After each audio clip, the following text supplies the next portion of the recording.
తాకట్లో ఉన్న మీ బంగారాన్ని విడిపించి ఆ రోజు ఆన్లైన్ రేటుకి కొంటాం. Sharma gold company. ఓం నమో వెంకటేశాయ. నమస్కారం అండి, నేను గీతాంజలి. మనతో పాటు విశ్వపతి టీవీఆర్కే మూర్తి గురువు గారు ఉన్నారు. వెంకటేశ్వర స్వామి వారి మహిమల గురించి తెలుసుకుంటున్నాం, వారి మాటల్లో విందాం. గురుగారు నమస్కారం అండి. నమస్కారం తల్లి. నమో వెంకటేశాయ. ఓం నమో వెంకటేశాయ. అందరికి ఇష్టమైనటువంటి పండుగ వైకుంఠ ఏకాదశి. అవునమ్మా. ఎంతటి భాగ్యమో ఆ రోజున స్వామి వారిని దర్శించుకోవడం అనేది. ఒక నెల ముందు నుంచి ఆ హడావిడి ప్రారంభం అయిపోతుంది ఒక రకంగా చాలా. చెప్పాలంటే. అవును, అందరూ అవును. అక్కడికి అంటే తిరుమల వెళ్ళి దర్శించుకోవాలని చూస్తారు, అవును, కానీ కొందరికి అవును. మాత్రమే ఆ భాగ్యం. అవును. అసలు ఆ రోజు ఎందుకు అంత విశేషం వైకుంఠ ఏకాదశి? మనకి మామూలుగా ఏంటంటే తల్లి, మనకు తెలుసుగా 24 ఏకాదశులు ఉన్నాయి మనకి. ఆ, 24 ఏకాదశులు ఏ ఏకాదశికి ఆ ఏకాదశికి ఒక విశిష్టత ఉంది. ఉంటుందా? అండ్ ఏకాదశి రోజు అండ్ భగవంతుడు శ్రీమన్నారాయణ ఒక చోట చెప్తాడనమాట. ఏమిటి? మాసానం మార్గశీర్ష అంటే మాసాల్లో మార్గశీర్షం నేనే, మార్గశిర మాసం నేనే అని చెప్పేసి. ఆయనే. ఆ, ఆ, అలాగే వారాలలో ఆదివారం ఆయనే. ఓ, ఆ, ఆదివారం. ఆ, తిథులలో అండ్ తిథుల్లో ఏకాదశి తిథిని ఆయనే అంటారు. సో ఏకాదశికి అంత విశిష్టత ఉంది. అందునే మనం చూడడం చాలా మంది ఏకాదశి రోజు ఉపవాసం చేస్తారు. ఇప్పటికి మామూలుగా కూడా అలవాటు, చాలా మందికి నార్మల్ గా కూడా మనకి అలవాటు ఉంటుంది. ఈ 24 ఇలా నెలకి మనకు వచ్చే 24 ఏకాదశుల్లోనూ కూడా వైకుంఠ ఏకాదశికి ఎంతో ప్రాముఖ్యత ఉందన్నమాట. అది మనకి ఇప్పుడు ఈ మాసంలో వచ్చే నెల జనవరి 10వ తారీఖు రాబోతోంది మనకి. శుక్లపక్షం వచ్చే ఏకాదశిలో దాన్ని మోక్షద ఏకాదశి అంటారు, పుత్ರದ ఏకాదశి అంటారు అని పిలుస్తారనమాట ఈ ఏకాదశి. ఆ రోజు ముక్కోటి ఏకాదశి అని మనం ఎందుకంటామంటే, ఆ రోజు విష్ణుమూర్తి వైకుంఠం నుంచి 3,000,000 దేవతలతో సహా గరుత్మంతుడి మీద భూమి మీదకి దిగుతాడు ఆ రోజు.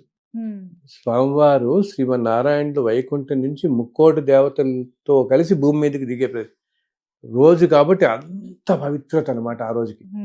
అందుకని ఆ రోజుల్లో ఆలయాల్లో అన్ని చోట్ల కూడా ఉత్తర ద్వార దర్శనం అని ఏర్పాటు చేస్తారు. మామూలుగా మనకి తిరుమలలో కూడా ఉత్తర ద్వారం ఆ ఒక్క రోజు మాత్రం తెరుస్తారు. వైకుంఠ ద్వారం అంటాం, ఉత్తర ద్వారం అంటాం. ఆ రోజు అక్కడి నుంచి వెళ్ళి స్వామివారిని దర్శించుకోవచ్చు. అండ్ మామూలు అన్నో ఆలయాల్లో కూడా మనకి అన్నిటి కూడా ఉత్తర ద్వార దర్శనం ఏర్పాటు చేస్తారు, వైష్ణవ ఆలయాల్లో చేస్తారు. ఆ రోజు ఏంటంటే ఎంత విశిష్టత అంటే, ఎందుకంటే సాక్షాత్తు స్వామి 3,000,000 దేవతలతో భూమికి వస్తారు కాబట్టి ఆ రోజు కనుక ఏ ఆలయంలో అన్నా శ్రీమన్నారాయణుల వారిని మనం తెల్లవారుజామున సూర్యోదయం గంట ముందే వెళ్ళి దర్శించుకుంటే మనకేంటిట, ఆ రోజు కనుక దర్శించుకుంటే ఎన్నో కోట్ల జన్మల్లో మనం చేసుకున్న పాపం అంతా తొలగిపోతుంది అని నమ్మకం. అండ్ ఆ ఒక్కరోజు ఉపవాసం ఉన్నా, ముక్కోటి ఏకాదశి రోజు ఉపవాసం ఉంటే మిగతా 23 రోజు ఏకాదశుల్లో ఉపవాసం ఉన్నంత ఫలితం వస్తుంది, అంత ఫలితం వస్తుంది. అసలు ఏకాదశికి అసలు ఎందుకు విశిష్టత అంటే, పూర్వకాలంలో మురాసురుడు అని ఒక రాక్షసుడు ఉండేవాడు. ఆ రాక్షసుడు ఈ ఋషుల్ని తపస్సు చేసుకుంటున్న వాళ్ళని చాలా బాధిస్తుంటే అప్పుడు వీళ్ళంతా వెళ్ళి విష్ణుమూర్తిని మరపెట్టుకుంటారు అనమాట.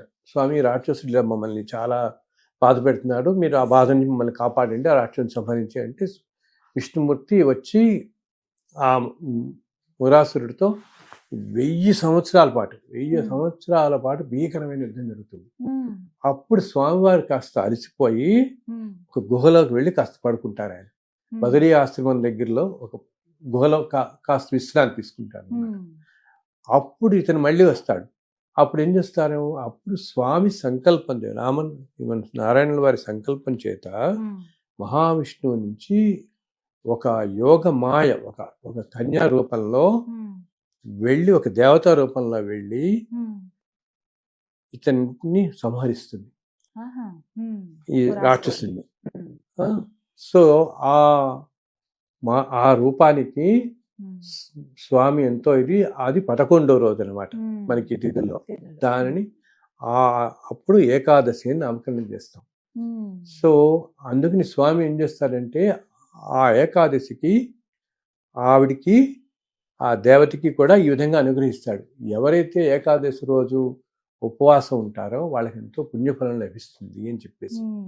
అందుకని ఏకాదశి అనేది ఎంతో ఇది. సో దీని ఈ ఏకాదశి వ్రతం అనేది కూడా ఎలా చేస్తారంటే ఏకాదశి రోజు అంతా ఉపవాసం ఉండి తర్వాత రోజు కూడా ద్వాదశి ఉపవాసం ఉండి ద్వాదశి రోజు సాయంత్రం ఆ ఉపవాసంతో పాటు విష్ణువునే స్మరిస్తూ ఎప్పుడు విష్ణు సహస్రనామం చదువుకుంటే చాలా మంచిది ఆ రోజు. విష్ణువుకు సంబంధించిన ఏ స్తోత్రాలైనా ఏమైనా కూడా చదువుతాం. అన్ని ఆలయాల్లో కూడా ప్రబంధ పఠనాలన్నీ జరుగుతాయి. ఇప్పుడు ఎలాగా మనకి మార్గశిర మాసం కాబట్టి తిరుపావై జరుగుతుంది. మార్గశిర మాసంలోనే ఇది ఇప్పుడు ధనుర్మాసం, మార్గశిరం అంటున్నాం ధనుర్మాసం కాబట్టి తిరుపావై ప్రవచనం కూడా జరుగుతుంటుంది. ఈ 2 రోజులు తిరుమలలో అయితే ఇంకా వైభవంగా, అసలు ఆలయాన్ని ఎంత వైభవంగా అలంకరిస్తారంటే అందరు అంటారు ఆ రోజు 2 కళ్ళు చాలు. ఆ రోజు 3 దేవతలు అక్కడే ఉంటారంటారు, కొండ మీద ఉంటారు. సాక్షాత్ వైకుంఠం నుంచి ఆయన వచ్చి అక్కడే ఉంటారు. ఆ రోజు అందరు దేవతలతో వచ్చి అక్కడే ఉంటారు, కొండ మీద వచ్చి ఆయన చెప్పి మన నమ్మకం అనమాట. అందుకని అంత విశిష్టంగా వెళ్తున్నారు. చాలా మంది ఎదురు చూస్తారు కదండి, ఎప్పుడు వస్తుందా వైకుంఠ ఏకాదశి, ఆ రోజు కోసం సంవత్సరం అంతా ఎదురు చూస్తారు. సో ఒక్క రోజులోనే ఇంతమందికి దర్శనం అనేది సాధ్యం కాదు కాబట్టి మన అదృష్టం కొద్దీ ఆ ఆలయ అధికారులు ఈ మధ్య కాలంలో ఏం చేస్తారంటే కొన్ని సంవత్సరాల నుంచి ఈ ఉత్తర ద్వార దర్శనం అనేది ఒక 10 రోజుల పాటు ఉంచుతున్నారు. 10వ తారీఖు నుంచి మనకి 20వ తారీఖు దాకా కూడా 10 రోజుల పాటు ఉత్తర ద్వార దర్శనం. ఆ రోజుల్లో ఎప్పుడు వెళ్ళినా మనకి ఉత్తర ద్వార దర్శనం జరుగుతుంది. ఆ విధంగా దర్శించుకుంటే స్వామిని మనం ఈ పాపాలన్నింటి నుంచి విముక్తి పొందుతాము అని చెప్పి. సో ఇప్పుడు వచ్చే వైకుంఠ ఏకాదశి రోజు వీలున్న వాళ్ళు తిరుమల వెళ్ళండి, లేదా మీకు దగ్గరున్న ఆలయాల్లో వెళ్ళి ఉదయాన్నే వీలున్నంత వరకు ఉదయాన్నే వెళ్ళి, లేనితే మధ్యాహ్నం సాయంత్రం మీ వీలుని బట్టి వెళ్ళి ఆ రోజు దర్శించుకోవటమే చాలా చాలా ప్రాముఖ్యం, చాలా విశిష్టత అనమాట. మనకి ఎన్నో జన్మల పుణ్యఫలం, ఎంతో పుణ్యం లభిస్తుంది. ఎన్నో జన్మలో చేసుకున్న పాపం అంతా మనకి పోతుంది అన్నమాట దాంతో. అదే కాకుండా ఈసారి వెళ్ళిన వాళ్ళందరికీ నేను చెప్తున్నాను వచ్చే 25 సంవత్సరం చాలా కష్టంగా ఉండబోతోందని. అందుని రేపు ఏకాదశి రోజు ఎవరైతే స్వామి దర్శనానికి మీరు అందరూ వెళుతున్నారో మీరందరూ ఆ స్వామిని మీ ప్రార్థనలు మీ కోరికలన్నిటితో పాటు ఈ ఒక్క కోరిక ఆయన్ని మీరందరూ మీ తరఫున వినవించుకోండి. ఆయన చల్లగా చూడు, ప్రపంచం మొత్తాన్ని చల్లగా చూడు, కాస్త వచ్చే సంవత్సరం అంతా ఈ విధంగా ఉండబోతోందని అందరూ చెప్తున్నారు, కాస్త చల్లగా కాపాడని చెప్తే ఆ రోజు ఎందుకో ఆ రోజున సాక్షాత్తు ఆయనే ముక్కోటి దేవతతో సహా ఉంటాడని మన నమ్మకం, విశ్వాసం కాబట్టి తప్పకుండా మనందరి మాటలు ఆయన చెవినపడి ఆయన చల్లగా చూస్తాడు అందరినీ కూడా. అందుకని ఈసారి వైకుంఠ ఏకాదశి రోజు వెళ్ళే భక్తులందరికీ నా విన్నపం, ఒక్కసారి మన దేశం గురించి, మన లోకం, ప్రపంచం అన్నిటికీ గురించి కూడా చల్లగా ఉండాలని ఒక్కసారి ఆయన ప్రార్థించండి. ఎంతో విశిష్టకరమైంది అనమాట. ఆ ఒక్కరోజు చెప్తున్నాను కదా, ఒక్కరోజు ఉపవాసం చేస్తే మిగతా 23 ఏకాదశుల్లో ఉపవాసం చేసిన ఫలితం లభిస్తుంది ఒక్కరోజుతో. అందుబాటులో ఉన్న ఎటువంటి వైష్ణవ అందుబాటులో ఉన్న ఎక్కడ దగ్గరలో ఉన్న ఏ ఆలయానికన్నా వెళ్ళి అక్కడ స్వామిని దర్శించుకుని ఒక్క 10 నిమిషాలను అక్కడ కూర్చోండి. ఇలా ఏదో వెళ్ళి స్పీడ్గా వచ్చేయడం కాదు, ఒక్క 10 నిమిషాలు. ఎందుకంటే ఆ రోజు అన్ని వైష్ణవ ఆలయాల్లోనూ ఆ దేవతల శక్తి ఉంటుంది కాబట్టి ఆలయ పరిసరాలన్నీ ఎంతో శక్తివంతంగా ఉంటాయి. ఇంత దేవతలు ఉంటారు కాబట్టి తిరుమలనే అనుకోక్కర్లే, మనం ప్రతి వైష్ణవ ఆలయంలోనూ ఆ శక్తి నిక్షిప్తమే ఉంటుంది. ఆ రోజు ఆ దేవతలు అందరూ వస్తారు కాబట్టి అక్కడికి. సో మీరు దర్శనం చేసుకుని ఆలయ పరిసరాల్లో ఎక్కడైనా ఆలయ లోపల మండపంలోనో బయట వీలైన చోట ఒక 10 నిమిషాలు మీరు కూర్చుని కాసేపు మీకు తెలిసిన, మీకు తోచిన, మీకు తెలిసిన, మీకు వీలైన స్వామివారి నామాన్ని ఏదైనా పఠించండి. ఓం నమో వెంకటేశాయ, లేకపోతే గోవిందానో, మా విష్ణు సహస్రనామావి వచ్చిన వాళ్ళు పుస్తకం చదువుకోవచ్చు. అన్ని లేని వాళ్ళు కేవలం ఆయన నామాన్ని గోవిందానో లేకపోతే నమో వెంకటేశాయ అని ఇలా ఒక 11 సార్లు 21 సార్లు ఒక్క ప్రశాంతంగా కూర్చొని ధ్యానం చేసుకుంటే ఆ టైంలో ఉండే ధ్యానానికి ఉండే ఫలితం ఎన్నో రెట్లు ఇస్తుంది మనకి అనమాట. ఇవి పర్వదినాలనేవి మనం ఎందుకు చెప్తాం, పర్వదినాలన ఇప్పుడు యూనివర్స్ లో కూడా ఆ ఎనర్జీ అంతా ఎక్కువ ఉంటుంది ఆ రోజుల్లో. మనం ఒక ఏంటి రకరకాల పండుగలు మనకి వస్తాయి కదా, దసరా, నవరాత్రులప్పుడు కానీ, దీపావళి, వినాయక చవితి, అవును, ఇప్పుడు క్షీరాబ్ది ద్వాదశి వస్తుంది, మనకి గురు పూర్ణిమ వస్తుంది, గురు పూర్ణిమ, తొలి ఏకాదశి, ఇవన్నీ విశిష్టమైన రోజుల్లో ఏంటంటే యూనివర్స్ నుంచి కూడా మనకి ఆ రోజు ఎనర్జీ చాలా పాజిటివ్గా ఉంటుంది. సో ఆ రోజు ముక్కోటి ఏకాదశి నాడు అందరు దేవతలు ఈ భూమి మీదకి వస్తారు కాబట్టి అప్పుడు మీరు కాసేపు ధ్యానం చేసుకుని కాసేపు స్వామివారిని స్మరిస్తూ కూర్చుని ఉంటే దానివల్ల మన శరీరం మనస్సు అన్ని శుభ్రం అవుతాయి అన్నమాట. కంగారు పడకుండా రండి అని చెప్తాను నేను అందరికీ.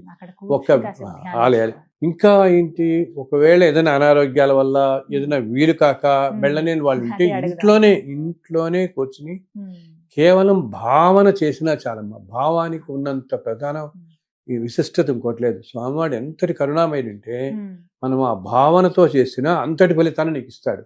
నువ్వు కూర్చున్న చోటు నుంచి ఏదైనా అనారోగ్యం ఉండి ఆ రోజు వెళ్ళలేని వాళ్ళు, వెళ్ళలేని వారు ఒక్కసారి మనస్సులో తలుచుకుని మీరు స్వామిని నమస్కారం చేసుకుని మనస్సులో నమస్కారం చేసుకుంటూ ఆ ఉత్తర ద్వారం నుంచి నడుస్తూ స్వామిని దర్శించుకున్నట్టు భావన చేసుకోండి. అప్పుడు కూడా మీకు అంత ఫలితము కలుగుతుంది. అయ్యో నేను తిరుమల వెళ్ళలేకపోయాని అనుకోవద్దు. మీరు ఇంతకుముందు ఎప్పుడో వెళ్ళుంటారు కాబట్టి ఆ ఆలయాన్ని ఒక్కసారి ఆ ద్వారం నుంచి వెళ్తున్నట్టు ఆ స్వామిని దర్శిస్తున్నట్టు భావన చేసుకున్నా ఆ స్వామి మీకు అంతటి అనుగ్రహాన్ని ప్రసాదిస్తాడు.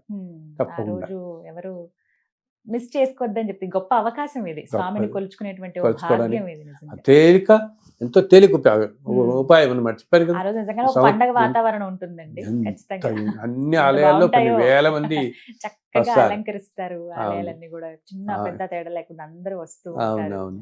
సో వెళ్ళే వారందరూ కూడా ఏంటి, ఓకే ఇదేదో మనం వెళ్ళి తీరాలి, వెళ్తే మంచిది పుణ్యం అన్నీ ఒకటి. దాంతో పాటు ఆ థాట్స్ కూడా పెట్టుకోండి, అలాగా పాజిటివ్ గా పెట్టుకుని థాట్స్ అన్ని కూడా ఎంత విశిష్టమైన రోజున ప్రశాంతంగా ఉండాలి అని మనస్సును ప్రశాంతంగా ఉంచుకుని భగవంతుని మీద ధ్యానం చేసుకుని కాసేపు ఆ విధంగా స్మరిస్తూ గడపండి ఆ రోజు. కాసేపు ఆలయంలో దర్శనం వెళ్ళినప్పుడు కానీ అది మనకి ఎంతో విశేషమైన ఫలాన్ని ఇస్తుంది అనమాట ఆ రోజు. ఇది వైకుంఠ ఏకాదశి యొక్క ప్రాముఖ్యత తల్లి. మనందరికీ ఆ స్వామివారి అద్భుతమైన దర్శనాన్ని ఆ రోజు అనుగ్రహించి అందరి జీవితాలు చల్లగా ఉండేలాగా అనుగ్రహిస్తాడని ఆశిస్తున్నాను. మనసారా స్వామిని ప్రార్థిస్తున్నాను. ధన్యవాదాలు గురుగారు. నమస్కారం.